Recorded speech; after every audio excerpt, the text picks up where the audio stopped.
about building a relationship. At the end of the day, you can't trust no nigga you met yesterday. For real. You can't put your life online for no nigga you met yesterday, bro. Hey everybody, I hope you are having a great Thursday. Good morning, good afternoon, good evening, wherever you are in the world. And I hope that this upload meets you well.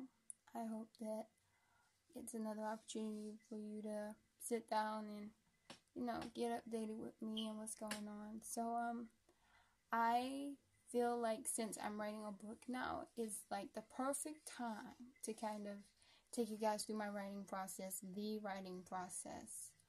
I guess it's different for every writer, but there's always something that you can learn from one writer to the next. Be that whether you've considered writing a book or you're yet to write one, or you've never considered it, but maybe this might inspire you to do so if you wanted to.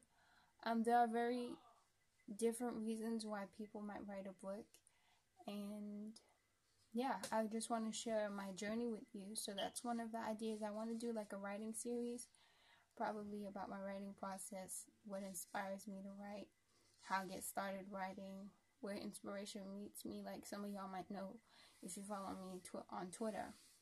I think at least a month ago I sent out a tweet saying something about people say you should always have a pen and paper handy, like a notepad and paper handy, but what do you do when you in a bathtub? Like you got shampoo all up in your hair and you got experience.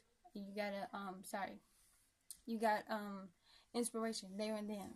Well, how am I supposed to get to the pad and pen? Even if I did put it in the bathroom, like, what am I supposed to write? Well, I'm gonna burn myself in the eyes because I want to get this pad and pen.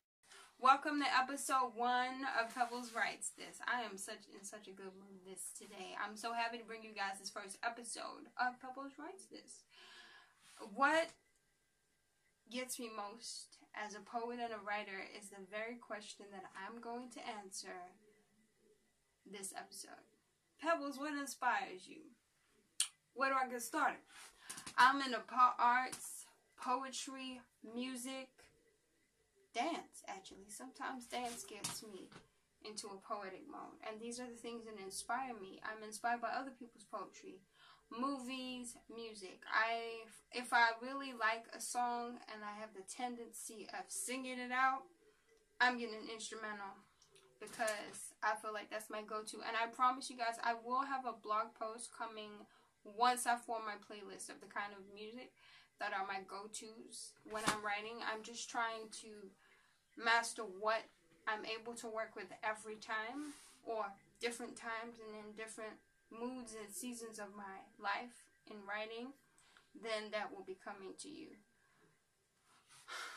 Now on to the aspect of how I get into the place of translating what I've observed or what I've heard into what becomes my own product of poetry or my own product of a blog post as a writer is taking the time to reflect. I've built a reflective mind, so when I hear the simplest of things in nature or in people's conversations, I automatically just have the mind to always just create something funny with it, something creative, something that'll really make you think.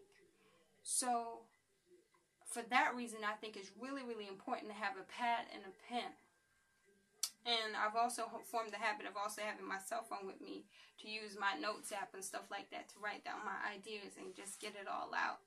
But the only problem I come to when I'm thinking about my pad and my pen is cases when you in the shower.